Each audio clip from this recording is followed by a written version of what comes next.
Welcome to మెగాని TV of the record. Mahanadu వేదికగా Telugu Desam party సరికొత్త చరిత్ర సృష్టించింది.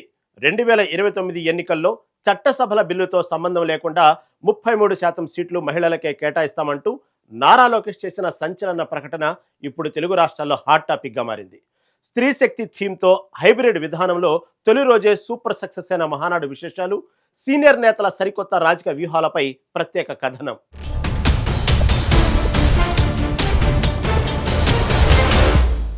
తెలుగుదేశం పార్టీ అధినాయకత్వం చారిత్రాత్మకమైన వేదికపై నుండి ఒక సంచలన ప్రకటనతో రాజకీయ ప్రకంపనలు సృష్టించింది. మహానాడు సాక్షిగా పసుపు దళం తీసుకున్న ఈ సరికొత్త నిర్ణయం ఇప్పుడు తెలుగు రాష్ట్రాల్లో హాట్ టాపిక్ గా మారింది. గతంలో పార్లమెంట్ లో ప్రవేశపెట్టిన మహిళా రిజర్వేషన్ బిల్లు ఆశించిన మద్దతు లేక వీగిపోయిన సంగతి అందరికీ తెలిసిందే. చట్టసభల్లో 33% కోటా కోసం యావత్తు దేశంలోని మహిళా లోకం ఎప్పటి నుంచో ఆశగా ఎదురు చూస్తోంది. ఇప్పుడు కేంద్ర ప్రభుత్వం ఈ బిల్లు మరోసారి తెరపైకి తెచ్చేందుకు గట్టిగానే ఏర్పాట్లు చేస్తోంది. ఈ తరుణంలో ముఖ్యమంత్రి చంద్రబాబు నాయుడు, మంత్రి నారా లోకేష్ జాతీయ స్థాయిలో ఈ బిల్లుపై బలంగా గళం విప్పుతున్నారు. ఢిల్లీ వేదికగా మిగతా రాజకీయ పక్షాలు కూడా దీనికి మద్దతు ఇవ్వాలని వారు గట్టిగా డిమాండ్ చేస్తున్నారు. సరిగ్గా ఇదే సమయంలో మహానాడు వేదికగా తెలుగుదేశం పార్టీ అందరినీ ఆశ్చర్యపరిచే ఒక కీలక నిర్ణయాన్ని ప్రకటించింది. పార్లమెంటులో బిల్లు ఆమోదం పొందినా పొందకపోయినా తాము మాత్రం వెనకడుగు వేసేది లేదని స్పష్టం చేసింది. రాబోయే 2029 ఎన్నికల్లో ఖచ్చితంగా 33% సీట్లు మహిళలకే కేటాయిస్తామని ప్రకటించి సరికొత్త చరిత్ర సృష్టించింది.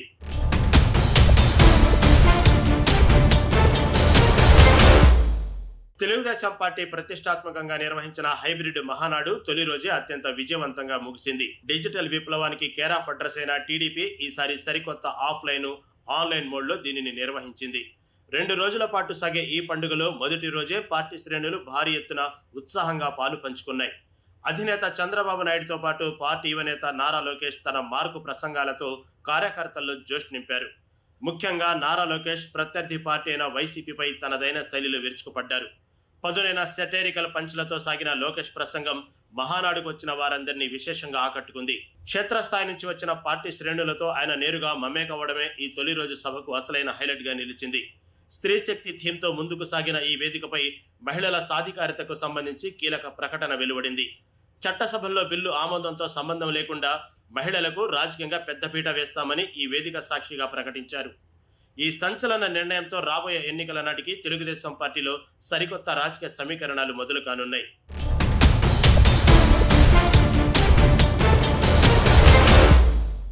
మహానాడు వేదికగా లోకేష్ తన ముద్రను స్పష్టంగా చాటుకున్నారు.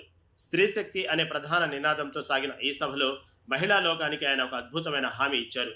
కేంద్రంలో మహిళా రిజర్వేషన్ బిల్లుతో సంబంధం లేకుండా తాము రాబోయే ఎన్నికల్లో 33% సీట్లు ఇస్తామని ప్రకటించారు. దీని అర్థం రాబోయే 2029 నాటికి దాదాపు 50 మంది మహిళా ఎమ్మెల్యేలు సభలో అడుగుపెట్టబోతున్నారు. ఇప్పటికే పార్టీలో ఉన్న చాలా మంది సీనియర్ నాయకులు తమ మహిళా వారసులను రాజకీయ రంగంలోకి దించారు. పార్టీ కార్యక్రమాలతో పాటు పాలనా వ్యవహారాల్లోనూ వారిని భాగస్వాములను చేస్తూ భవిష్యత్తుకు పునాది వేస్తున్నారు. ఇప్పుడు మహానాడు సాక్షిగా లోకేష్ చేసిన ఈ కీలక ప్రకటనతో సీనియర్ నేతల్లో సరికొత్త ఆనందం వ్యక్తమవుతుంది. ఈ ప్రకటన వచ్చినప్పటి నుండి మహానాడు ప్రాంగణంలో దీనిపైన ఒక పెద్ద చర్చ నడుస్తుంది. తమకు కుమార్తెలు లేని నాయకులు సైతం తమ కోడళ్లను రంగంలోకి దించేందుకు అక్కడి నుంచే ప్రణాళికలు సిద్ధం చేసుకుంటున్నారు. మొత్తానికి మహానాడు తొలి రోజే ఒక విప్లవాత్మక నిర్ణయానికి వేదికపై రాజకీయ వర్గాల్లో సంచలనంగా మారింది.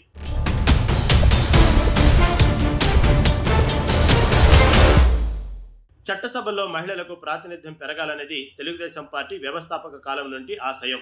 తెలుగుదేశం పార్టీ వ్యవస్థాపక కాలం నాటి ఆశయం. గతంలో పార్లమెంటులో ప్రవేశపెట్టిన మహిళా బిల్లుకు 3/2 మెజార్టీ లేకపోవడంతో అది వీగిపోయింది. అయితే కేంద్ర ప్రభుత్వం ఇప్పుడు మరోసారి ఈ బిల్లును పార్లమెంటుకు తీసుకొచ్చేందుకు గట్టి ప్రయత్నాలు చేస్తుంది. ఈ తరుణంలో సీఎం చంద్రబాబు నాయుడు ఈ బిల్లుపై జాతీయ స్థాయిలో ఒక పెద్ద ఉద్యమాన్ని నడుపుతున్నారు. దేశంలోని మిగతా రాజకీయ పక్షాలు కూడా పాత పంతాలు వీడి ఈ బిల్లుకు మద్దతు ఇవ్వాలని ఆయన విజ్ఞప్తి చేస్తున్నారు. ఈ నేపథ్యాన్ని బేరుజు వేసుకుంటూ మహానాడు వేదికగా ఒక విప్లవాత్మకమైన ప్రకటన చేసింది తెలుగుదేశం. ఢిల్లీలో చట్టం ఎప్పుడు వచ్చినా రాకపోయినా 2029 ఎన్నికల్లో మహిళలకు 30% కోటా ఇస్తామన్నారు. ఈ నిర్ణయం ద్వారా దాదాపు 50 మంది మహిళలు అసెంబ్లీలో అడుగుపెట్టే సువర్ణ అవకాశం లభిస్తుంది. పార్టీలోని సీనియర్ నాయకులు తమ వారసురాళ్లను ఇప్పటి నుంచే ప్రజాక్షేత్రంలోకి పంపేందుకు సన్నాహాలు చేసుకుంటున్నారు. ఒక అద్భుతమైన చారిత్రాత్మక నిర్ణయంతో మహానాడు తొలి రోజు సభ విజయవంతంగా మూసి సరికొత్త రికార్డు సృష్టించింది.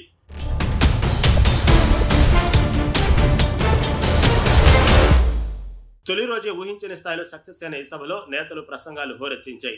పార్టీ అధినేత చంద్రబాబు, యువనేత నారా లోకేష్ కార్యకర్తల్లో కొత్త ఉత్సాహాన్ని నింపారు. ముఖ్యంగా నారా లోకేష్ వైసీపీని లక్ష్యంగా చేసుకుని విమర్శల జడివాన కురిపించారు. ఆయన చేసిన పదునైన సెటైరికల్ పంచులు సభలు ఉన్న ప్రతి ఒక్కరిని విపరీతంగా ఆకట్టుకున్నాయి. కేవలం ప్రసంగాలకే పరిమితం కాకుండా కార్యకర్తలతో నేరుగా కనెక్ట్ అవ్వడానికి లోకేష్ చేసిన ప్రయత్నం విజయవంతమైంది. స్త్రీ శక్తి థీమ్ కు న్యాయం చేస్తూ మహిళల రిజర్వేషన్ పై ఆయన ఒక సంచలన ప్రకటన చేశారు. 2029 ఎన్నికల్లో 33% సీట్లు మహిళలకే ఇస్తామని స్పష్టం చేశారు. ఈ ప్రకటనతో టీడీపీ శ్రేణుల్లోనే కాకుండా సాధారణ ప్రజల్లోనూ పార్టీ ప్రతిష్ట ఒక్కసారిగా పెరిగింది.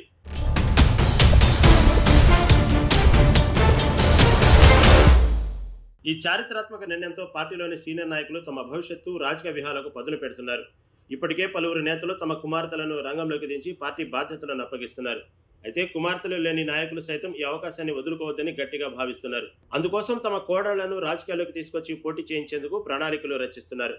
మహానాడు సభ జరుగుతున్న ప్రాంగణంలోనే ఈ వారసత్వ రాజకీయాలపై పెద్ద ఎత్తున ముచ్చట్లు సాగాయి. స్త్రీ శక్తికి పెద్దపీట వేయాలనే పార్టీ ఆలోచనకు సీనియర్ నేతలందరూ జేజేలు పలుకుతున్నారు. కేంద్ర ప్రభుత్వం చేసే చట్టంతో సంబంధం లేకుండా టీడీపీ నిర్ణయం తీసుకోవడం నిజంగా సాహసోపేతమైన విషయమే. తొలి రోజే ఇంతటి సంచలన ప్రకటన వెలువడటంతో మహానాడు చరిత్రలోనే ఇదొక మైలురాయిగా నిలిచిపోనుంది.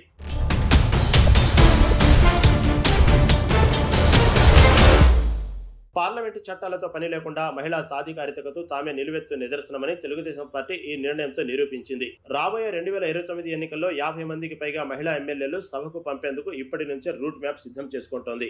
మరి మహానాడు వేదికగా లోకేష్ చేసిన ఈ సంచలన ప్రకటన సీనియర్ నేతల సరికొత్త కోడళ్ల వ్యూహాలు రాబోయే రోజుల్లో ఎలాంటి రాజకీయ మార్పులకు కారణమవుతాయో చూడాలి.